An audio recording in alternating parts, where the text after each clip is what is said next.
சாமிக்கு தேங்காய் பழம் பூ மாலை கல்கண்டு வாங்கி அர்ச்சனை பண்ணி உங்க ஜாதகத்தை கொண்டு போய் சாமி பாதத்துல வச்சு இன்னையோட எனக்கு எல்லாம் நல்லது நடக்கும்னு மனசார கும்பிட்டு வாங்க. வாழ்க்கையில அசுர வளர்ச்சிக்கு வந்து. அனைவருக்கும் வணக்கம்.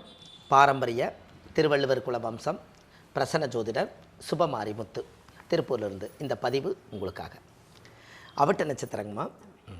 அவிட்ட நட்சத்திரம் அதாவது திருவோணம் 22வது நட்சத்திரமாக இருந்ததுங்க. அவிட்டம் வந்து 23வது நட்சத்திரம். இந்த 23வது நட்சத்திரம் வந்துடுச்சு. இந்த 23வது நட்சத்திரத்தில் அவிட்ட நட்சத்திரத்துக்கு மகர ராசி வருங்க, கும்பராசி வரும்.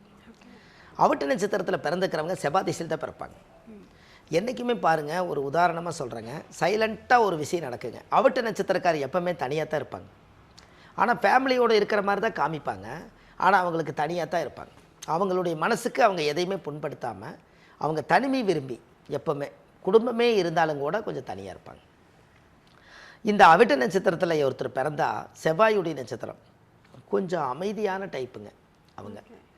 இந்த கும்பத்துக்குள்ளே சந்திரன் வந்துட்டாலே அவிட்ட நட்சத்திரம் வந்து பொதுவாகவே சனியோட வீட்டுக்குள்ளவே அவிட்ட நட்சத்திரம் பிறந்த சனினா சுலோ, மன அமைதியாக அப்படியே பொறுமையாக நிதானமாக எல்லோரும் மாதிரி ரொம்ப வேகமாக அப்படியே கொந்தளிக்கிற மாதிரி இல்லாமல் அப்படி ஸ்மூத்தாக அந்த நட்சத்திரம் அப்படியே மெல்லமாக போகுங்க. ஆடம்பரம் இல்லாத நட்சத்திரம். இந்த அவிட்ட நட்சத்திரத்தில் பிறந்த சிறு வயசில் கஷ்டப்படுவாங்க. ஆனால் அவங்க பாருங்கள் 32 வயசுக்கு மேலே அவங்க நல்லா இருப்பாங்க. இந்த செவ்வாய் திசையில் அவிட்ட நட்சத்திரத்தில் பிறந்தாங்கன்னா, அவிட்ட நட்சத்திரம் வந்து செவ்வாய் திசை. செவ்வாய் வந்து 7 வருஷ திசைங்க. இந்த 7 வருஷ திசையில் 3 வருஷம் 6 மாதம் தாயுடைய கர்ப்பத்தில் இருப்பு திசை. செவ்வாய் திசை முடிஞ்சு ராகு ஒரு 18 வருஷம், 18 3 21. இந்த ராகு திசை முடிஞ்ச குரு ஒரு 16. அப்போது 20 16 36 1 37. இப்போ இவங்களுக்கு குரு திசையில் தான் கல்யாணங்க. அவிட்ட நட்சத்திரத்தில் யார் பிறந்தாலும் குரு திசையில் தான் கல்யாணம் பண்ணியிருப்பாங்க. இந்த ரகசியம் வந்து இது வரைக்கும் அவங்களே யோசிச்சிருக்க மாட்டாங்க. எப்படி அவர் குரு திசையில் கல்யாணம் பண்ணுன்னு சொன்னார்? ஆச்சரியமாக இருக்குதே. எல்லோரும் கல்யாண திசை இது வரைக்கும் யாருமே சொல்லலையே, எப்படி கரெக்டாக கல்யாண திசை சொன்னார் அப்படின்னு நினைப்பாங்க. அந்த இடத்துல கால்குலேஷன் நம்ம போட்டு பார்த்தா கரெக்டாக அவருடைய பாரம்பரியமாக அந்த கணிதம் படித்ததில் செவ்வாய் திசை முடிஞ்சு ராகு திசை முடிஞ்சு குரு திசை வரும்போது குரு என்பது குருவலன் வந்த மாதிரி சுப நிகழ்ச்சிகள் நடக்கும். 20 வயசுக்கு மேலே ஆதி காலத்தில் கல்யாணம் பண்ணி வச்சு பிள்ளைய நம்ம வீட்டில் வச்சிருக்கூடாது, நேரங்காலத்திலேயே பிடிச்சி ஒரு மனுஷன் கையில் பிடிச்சி கொடுத்துடணும்னு சொல்லி அந்த காலத்திலே பழமொழி உண்டுங்க. அதனால் என்ன பண்ணிடுவாங்கன்னா, வயசு பொண்ணுங்களை நீ அங்கே பார்க்காத இங்கே பார்க்காத இப்படி எல்லாம் சொல்லி பிள்ளைய பெற்றுட்டாலே தாய் வந்து அடிமடியில் கட்டி வளர்த்தோன்னு பெரியவங்க சொல்லி கொடுப்பாங்க. ஏன் அப்படின்னு கேட்டிங்கன்னா, அந்த குழந்தை பிள்ளைகளுக்கு அது தெரியாதுங்க. ஏதோ மனசு ரீதியாக ஒரு ஆசை வச்சுட்டாங்கன்னா அவங்க மைண்ட்லேருந்து எடுக்க முடியாதுன்ட்டு ஆசைகள் வளராதுக்கு முன்னாடியே பெரியவங்க பார்த்து கட்டி கொடுத்துருவாங்க. எப்படிங்கம்மா? இதெல்லாம் அந்த காலத்தில் முன்னோர்கள் பழமொழி சொல்லி வச்சாங்க. இதெல்லாம் இன்றைக்கி நம்மளுக்கு கொஞ்சம் கிடைக்கிறது கொஞ்சம் வரப்பிரசாதம் தாங்க. பெரியவங்க சொல்லு என்றைக்குமே ரொம்ப அற்புதமாக இருக்குது. அப்போது அந்த ஜாதகத்தில் நம்மளுடைய கர்மான்னு ஒன்று இருக்கிறதுனால அந்த கர்மாவில் இருந்து நம்ம மீண்டு வரணும்னா நம்ம வாழ்க்கையில் அடுத்த லெவலுக்கு போகணும் இல்லைங்களா? அப்போ தெய்வத்தினுடைய சக்திகள் ஜாதகத்தில் ஒரு நல்ல பிரபலியமாக நம்ம வாழணுங்கிறதுக்காக இந்த உலகத்தில் பிறப்பெடுத்ததுக்கு அந்த அவிட்ட நட்சத்திரத்தில் யாராவது ஒருத்தர் பிறந்தாங்கன்னா அவங்க வாழ்க்கையில் இனிமேல் அவங்க நல்லா இருக்கிறதுக்கு முருகருடைய சப்போர்ட்டு நல்லா இருக்கு. முருகர் தான் அவிட்ட நட்சத்திரத்துக்கு வந்து அதிபதியாக வர்றார் செவ்வாய். இவங்க வீட்டில் என்ன இருக்கலான்னு கேட்டிங்கன்னா, நான் ஏற்கனவே சொல்லியிருக்கேன், அவிட்ட நட்சத்திரத்தில் யாராவது பிறந்தால் ஒரு கோயிலுக்கு போனால் ஒரு யாராவதுக்கு யாசகம் சாப்பாடு வாங்கி கொடுப்பீங்க, அன்னம் தண்ணி ஆகாரம் கொடுப்பீங்க, கந்த சஷ்டி கவசம் வாங்கி உங்களுடைய வயசு எவ்வளவோ அவ்வளோ வயசு புக்கு வாங்கி ஒரு 36 வயசுன்னா 36 புக்கு வாங்கி 36 பேருக்கு கொடுத்துட்டு போங்க. அந்த முருகனை பாராயணம் பண்ண யார் வாங்கி கொடுத்தீங்களோ அவங்களுக்கு அந்த பலன் கிடைக்குன்னு சொல்லுவேன். ஒரு குழந்தைக்கு ஸ்கூல் புக்கு வாங்கி கொடுத்த மாதிரி முருகனை நினச்சி நீங்கள் வந்து கந்த சஷ்டி கவசம் புத்தகம் வாங்கி கொடுத்தா எல்லோரும் காலையில் எழுந்திரிச்சோன்னே ஒரு முறை பெரட்டி படிப்பாங்க இல்லைங்களா? அந்த புத்தகம் வாங்க. வீட்டில் எப்பவுமே வந்து அவிட்ட நட்சத்திரக்காரு ஒரு வேல் சூலாயுதம் வச்சுக்கோங்க, ஒரு வேல் வச்சுக்கோங்க, முருகருடைய வேல் வச்சுக்கோங்கன்னு சொல்லுவோம். அவிட்ட நட்சத்திரத்தில் ஒருத்தர் பிறந்தால் தவிட்டு பானையெல்லாம் தங்கம்மா. எனக்குமா அவிட்ட நட்சத்திரக்காரு தவிட்டு பானையெல்லாம் தங்கம்மா. அவிட்டம் தவிட்டு அந்த காலத்தில் சொல்லுவாங்க. அவிட்ட நட்சத்திரம் வந்து தவிட்டு பானையெல்லாம் தங்கம்மா. அப்படின்னா என்னங்க, மிச்சம் வச்சு பிழைக்கிறது அவிட்ட மாட்டை யாரும் பிழைக்க முடியாதான். இல்லைனாவது சோப்பில் காசு வச்சுருப்பாருங்க. என்கிட்ட பணம்லாம் இல்லைம்மா, என்கிட்டலாம் கேட்காத நீ சும்மா நல்லா வேலை வெட்டிக்கு போய் பல நாள் ஆச்சு அப்படிம்பாரு. ஆனால் காசு சுருட்டி வச்சுருப்பாருங்களா? அந்த தவிட்டு பானையெல்லாம் தங்கம்னு எதுக்கு சொன்னாங்கன்னா, அந்த காலத்தில் பீருவா கிடையாது, கூட்டுறவு வங்கி கிடையாது, பேங்க்கு கிடையாது. அதனால் என்ன பண்ணுவாங்கன்னா, மொடாவாக ஒரு 7 மொடா வச்சுருப்பாங்க வீட்டுக்குள்ளே. அதில் தவிடு போட்டு வச்சுருவாங்க. நெல் அரைச்ச தவிடு இருக்குது இல்லைங்களா, அதை வந்து லைனாக போட்டு வச்சுருவாங்க. இந்த தவிடுக்குள்ளே வந்து இந்த தவிடு இருக்குது இல்லைங்களா, இந்த தவிட்டுக்குள்ளே கொண்டு வந்து காசை சம்பாதிக்கிறதெல்லாம் கொண்டு வந்து 3வது மொடாவோ 5வது மொடாவிலையும் ஏதோ இல்லை தவிட்டுக்குள்ளே வச்சுருவாங்க. யார் வைக்கிறதுங்க? அவிட்ட நட்சத்திரக்காரர் வைக்கிறது. அந்த நாள் அவிட்ட நட்சத்திரம் கல்யாணம் காட்சி வரும்போது அந்த தவிட்டுக்குள்ளே வந்து காசை எடுத்து கல்யாணம் பண்ணுவாங்களா. அதனால் அன்றைக்கி பழமொழி என்னென்னு கேட்டிங்கன்னா, அவிட்ட நட்சத்திரம் தவிட்டு பானையெல்லாம் தங்கம்.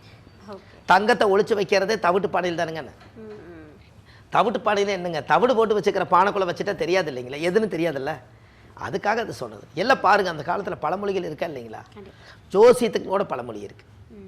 அப்போ இந்த முன்னோர்களெல்லாம் அந்த காலத்தில் வாழ்ந்ததில் ஒரு பெரிய ஒரு ஆராய்ச்சி என்னென்னு கேட்டிங்கன்னா, வாழ்க்கையில் அடுத்தடுத்த லெவலுக்கு போகிறதுக்கு அவிட்ட நட்சத்திரக்கார் என்றைக்குமே அவங்க பேச்சு, அவங்க யாராவது ஒருத்தர் சொன்னால் கூட கேட்க மாட்டாங்க, அவங்க புத்தியிலே அவங்க வாழ்ந்துட்டுருப்பாங்க. அப்போ அவர் பிறக்கும்போது செவ்வாய் திசையில் பிறப்பார். செவ்வாய் திசை 3 வருஷம் 6 மாதம். அப்போ செவ்வாய் திசை முடிஞ்சு ராகு திசை 18 வருஷங்க. இந்த 18 வருஷத்தை இதை கொண்டு போய் சேர்த்திங்கன்னா 18 3 21 ஆச்சு. இவருக்கு சிறு வயசுலேயே ராகு திசை போயிடும். இந்த ராகு திசை சின்ன வயசில் வரக்கூடாதுன்னு சொல்லிக்கிறேன் இல்லைங்களா. அப்போ இந்த ராகு திசை வந்துருச்சு, என்ன நடக்கும் அப்படின்னு கேட்டிங்கன்னா, 18 வருஷம் ராகு திசைன்னா அவர் 18 வயசில் வயசு பையனாக தானே இருப்பாருங்க. ஒரு 3 வருஷம் இந்த இருப்பத்துக்கு போட்டால் 21 வயசில் கரெக்டான வயசு பையனாக இருப்பார். அப்போ இவருக்கு என்னென்னு கேட்டிங்கன்னா, கல்வி வந்து தடை வரும். கல்வி விட்டுட்டு ஏதாவது ஒரு வேலைகளை செய்து மாட்டிக்கிறது, தேவையில்லாத மன உளைச்சல்களை கொடுத்துக்கிறது, மனசுக்குள்ளே பாரத்தை இறக்கிக்கிறது, இப்படி ஏதாவது ஒரு பிரச்சனைகள் வந்து ஜாதகத்தில் வந்து உட்காந்துக்குங்க. இதனால் ஒரு மனசு வேதனைப்படும். அப்போ ஜாதகத்தில் வந்து அந்த பிறக்கும்போது ராகதிசை வந்து கரெக்டாக பாருங்கள், 21 வயசில் ராகதிசை முடிச்சிடும். அப்போ படிப்பை தடை பண்ணி மறுபடியும் படிப்பார். ஆமாங்க, படித்து எப்படி வந்துடுவார், குரு திசையில் கல்யாணம் பண்ணிடுவார். பாருங்களேன், 21 வயசுக்கு மேலே 16 வருஷம் குருங்க. அப்போ 20 1 16 36 1 37 வயசுக்குள்ளே இவர் குரு திசை முடிஞ்சிருங்க. இந்த குரு திசைக்குள்ளே கல்யாணம் பண்ணி, குருன்னா குழந்தை, 2 குழந்தைகளும் பிறக்கும், ஆண் ஒன்று பெண் ஒன்று பிறக்கும், பெண் குழந்தைகளும் பிறக்கும். இந்த குழந்தைகள்லாம் பிறந்ததுக்கப்புறம் அவர் அந்த குழந்தைகளுக்கு தேவையானது எல்லாமே அவர் செய்வார். குழந்தைகளுக்கு எல்லாமே தேவையானது எல்லாமே செய்வார். அப்புறம் அதுக்கப்புறம் பார்த்திங்கன்னா அவங்களுடைய வாழ்க்கையில் ஒரு பெரிய மாற்றத்தை உருவாக்கிடும். அப்புறம் 36 வயசுக்குள்ளே இடம் வாங்கி வீடு வாசல் கட்டி தொழில்துறையெல்லாம் அமைச்சு இந்த சமுதாயத்துக்கு என்னென்ன தேவையோ அதுகளை எல்லாத்தையும் கரெக்டாக செய்து வச்சு நல்லா ஒரு சந்தோஷமாக வாழ்கிறதுக்கு உண்டான வழிகளை எல்லாம் தேடி வச்சுருவார். 36 வயசு வரும்போது இந்த குரு திசை முடிஞ்சு சனி திசை 19 வருஷங்க. அப்போ 36க்கு அப்புறம் சனி 19 வருஷம் வந்தால் கிட்டத்தட்ட 55 56 வயசு 60 வயசு பக்கம் ஓடிடுவார். அப்போ இந்த சனி மகா திசையிலேயே அவர் ரிட்டையர்ட் ஆகிறாரு. சனியும் புதனும் அவருக்கு ரிட்டையர்டு வயசுங்க. அப்போ இவருக்கு சனி திசையிலேயே புதன் திசையிலே ரிட்டையர்ட் ஆகிட்டாருன்னா அவிட்ட நட்சத்திரக்காரர்களுக்கு எல்லாமே இதுவரைக்கும் தேடி வச்ச செல்வம் எல்லாமே கடமை முடிக்கிற காலம் சனியும் புதனுமே. அப்போ பாருங்கள், இது நம்ம தெரிஞ்சுக்கிட்டாங்கன்னா இவங்க வேக்கானமாக பிழைப்பாங்கல்லங்கன்னு. என்னங்கம்மா, ஒரு ஜாதகத்தில் நமக்கு என்ன திசை நடக்குது, என்ன வயசு நடக்குது, மறுபடியும் இந்த திசை முடியும் போது இன்னொரு திசை நடக்கும்போது எனக்கு எவ்வளோ வயசு, அந்த திசை எவ்வளோ வயசு, இதை கம்பேர் பண்ணி நீங்கள் கொண்டு போக வரைக்கும் உங்களுக்கு நல்லது. எப்போவுமே அந்த ஒரு பிரச்சனை வந்து ஜாதகத்தில் கிடைக்கும். அப்போ ஜாதகத்தில் வந்து பாருங்கள், இப்போ நம்ம வயசை வந்து நம்ம வயசை என்றைக்காவது ஒரு நாள் நம்மளே போட்டு பார்த்துக்குவோம். ஓ, நம்மளுக்கு இவ்வளோ வயசாச்சல்ல, ஓ பாரு நம்ம இது வரைக்கும் என்ன இருப்பு வச்சுக்கிறோம், வீடு கட்டிக்கிறோமா, நம்ம இடம் இருக்குதா, வாகனம் இருக்குதா, பேங்க் பேலன்ஸ் எவ்வளவு இருக்குது, நம்மளை பற்றி நம்ம யோசிக்க மாட்டாங்களா. ஒரு குறிப்பிட்ட ஏஜுக்கு மேலே நமக்குள்ளே ஒரு சோகம் வரும். அதனால் நீங்கள் எப்போவுமே அவிட்ட நட்சத்திரக்கார் பார்த்தீங்கன்னா பேனாவை எடுத்து கணக்கு போட்டு நான் யார்கிட்ட கடன் வாங்கிக்கணும் வருஷம் எழுதுவார். அப்போ இவருக்கு விலை கொடுக்கணும், இவருக்கு விலை கொடுக்கணும், இவருக்கு விலை கொடுக்கணும், ஓ இவ்வளோ வாய்ப்போச்சா, ஆஹா இதெல்லாம் அடைக்கிறேன்னா இப்போ அடுத்த வருஷத்துக்குள்ளே முடிச்சா தானே நம்ம அடுத்த லெவலுக்கு போக முடியும். இது கணக்கு போட்டு வாழ்கிற நட்சத்திரம் அவிட்டம். அதனால தான் சிக்கனமாக பிழைக்கிங்கிறது தான் அவிட்ட நட்சத்திரத்தை அவிட்டுப்பான காசு வாங்க முடியாதுங்கன்னு அவர் கேட்டேன். தனியாகவே சுற்றுவார். ஃபேமிலி இருந்தாலும் அவருக்கு தனிமை விரும்பி அவிட்டம் என்பது. அப்போ அது ஜாதகத்தில் வந்து முன்னோர்களுடைய ஆசீர்வாதங்கள் அவங்களுக்கு இருந்துக்கிட்டே இருக்கு. அதே போல் முருகன் அவங்க கண்டிப்பாக கும்பிடணும். வாழ்க்கையில் அவிட்ட நட்சத்திரத்தில் யாராவது ஒருத்தர் பிறந்த 6 வடை முருகரை போய் கும்பிட்டு வந்துடணுங்க.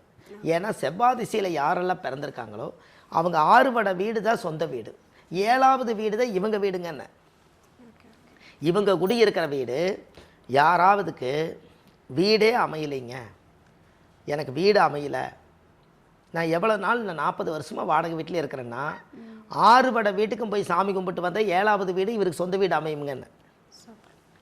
அது நீங்கள் கண்டிப்பாக அது செவ்வாய் திசையில் பிறந்தவங்களுக்கு செவ்வாயுடைய ஆதிக்கம் 10வது நாள் தான் பூமி அமைய மாட்டேங்குது. அப்போ பூமி சம்மந்தப்பட்ட செவ்வாயோட ஆதிக்கம் யாருக்குன்னா முருகன். அப்போ 6 முருகர் இந்த உலகத்தில் படையெடுத்தாங்க. அதனால் 6 படை வீட்டையும் போய் கும்பிட்டு வந்தாச்சுனால் 6 முருகருடைய சக்தி 7வது வீடாக மாறுமா. சூப்பர். அப்போ ஜாதகத்தில் பாருங்கள், தெய்வம் அமைச்சு கொடுக்குற வீட்டில் தான் குடியிருக்கணுங்கிறது விதி இருக்குது. அப்போ அவங்க ஜாதகத்தில் பாருங்கள், பூர்வ ஜென்மத்தினுடைய யோகங்கள், அதனுடைய பவர்கள், இது எல்லாமே வாழ்க்கையில் ஒரு பெரிய அசுர வளர்ச்சிக்கு வர்றதுக்கு இந்த யோகம் நம்மளுக்கு சரியாக வரும். அப்போ இதெல்லாம் நம்ம ஜாதகத்தில் முன்னோர்கள் இது எல்லாம் சரிப்படுத்தி வச்சுக்கிறனால தான் இதுவரை காலமாக நம்ம வாழ்க்கை இவ்வளவு காலம் வந்ததுக்கு காரணம். அப்போது அந்த பூர்வ ஜென்மத்தினுடைய கணக்கை இந்த காலகட்டங்களில் நம்ம எல்லா விஷயத்தையும் செஞ்சுருக்கிறோம். அவிட்ட நட்சத்திரம் பிறந்துக்கிறவங்களுக்கு கோயில் கொடுத்துட்றேங்க. அந்த கோயிலுக்கு அவங்க போய் சாமிக்கு தேங்காய் பழம், பூ, மலை, கல்கண்டு வச்சு அர்ச்சனை பண்ணி அந்த கோவிலில் சாமி கும்பிட்டு வந்தாச்சுன்னு சொன்னால் அவங்க வாழ்க்கை ரொம்ப நல்லா இருக்குங்க. கண்டிப்பாக நீங்கள் இதை செஞ்சுட்டு வாங்க, உங்கள் வாழ்க்கை ஒரு பிரமாதமாக இருக்கும். சூப்பர். இப்போ நீங்கள் பெற்றோருக்கு ஒரு சிறந்த அறிவுரையாக அந்த வீடியோவில் ஒன்று சொல்லியிருக்கீங்க. என்ன அப்படின்னா, அவிட்டத்தில் இருக்கக்கூடிய குழந்தைகளை பற்றி பெற்றோருக்கு ஒரு கவலை வந்துடும் இல்லையா? ஐயோ, நம்ம பையனுக்கு 21 வயசுக்குள்ளே ராகு நடக்குதா, அப்போ நம்ம எப்படி அதை பத்திரமா பார்த்துக்கணும், எப்படி படிக்க வைக்கணும் அப்படின்னு இனிமேல் இந்த வீடியோவை பார்த்து சிந்திப்பாங்க. கண்டிப்பாக. அதுக்கப்புறம் குரு நடக்குதுன்னு சொல்லி அதுக்கும் ஒரு நிம்மதி கொடுத்துருக்கீங்க, பெருமூச்சு கொடுத்துருக்கீங்க. கண்டிப்பாக இப்போ அவங்களுக்கு ஒரு மன நிம்மதி கிடைச்சிருக்கும் அப்படின்னு நினைக்கிறேன். ரொம்ப நன்றி. ரொம்ப நன்றிங்கம்மா. வணக்கம். ஐயா, அவிட்ட நட்சத்திரம் பேசிட்டு இருந்தோம், நிறைய விஷயங்கள் சொல்லிட்டீங்க. சரி. ஸோ அதுக்கு சஸ்பென்ஸாக ரகசிய கோவில் அப்படின்னு ஒரு விஷயத்த சொல்லுவாங்க. ஓகே, இந்த அவிட்டம் போய் வழிபட்டுட்டு வரக்கூடிய அந்த கோவில் எது ஐயா? கண்டிப்பாங்கம்மா. அதாவது இது ரொம்ப அற்புதமான விஷயங்க. அதாவது இந்த அவிட்ட நட்சத்திரத்துக்குன்னே ஒரு ரகசிய கோயிலுங்க, ஆதிகால பரிகார கோயிலுங்க இது. இந்த ஆதி காலத்தில் இவங்கெல்லாம் கட்டினதுனால ஆதிகால பரிகார கோயிலுங்க. இது பார்த்தீங்கன்னா தஞ்சாவூர் மாவட்டம் கும்பகோணம் போகும் சாலையில்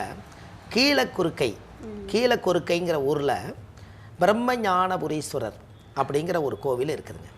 இந்த கோவிலில் போய் இந்த அவிட்ட நட்சத்திரத்தில் யார் ஒருவர் பிறந்தாலும் அந்த கோவிலில் போய் ஜாதகத்தை வச்சு 5 விளக்கு தெய்வம், சுவாமிக்கு தேங்காய் பழம், பூ, மாலை, கல்கண்டு வாங்கி அர்ச்சனை பண்ணி அந்த கோவிலில் சாமி கும்பிட்டு வந்துட்டாங்கன்னா அவங்க வாழ்க்கையில் அன்னையிலேருந்து பூர்வ ஜென்ம கர்ம வினை நிவர்த்தி ஆகுதுங்க.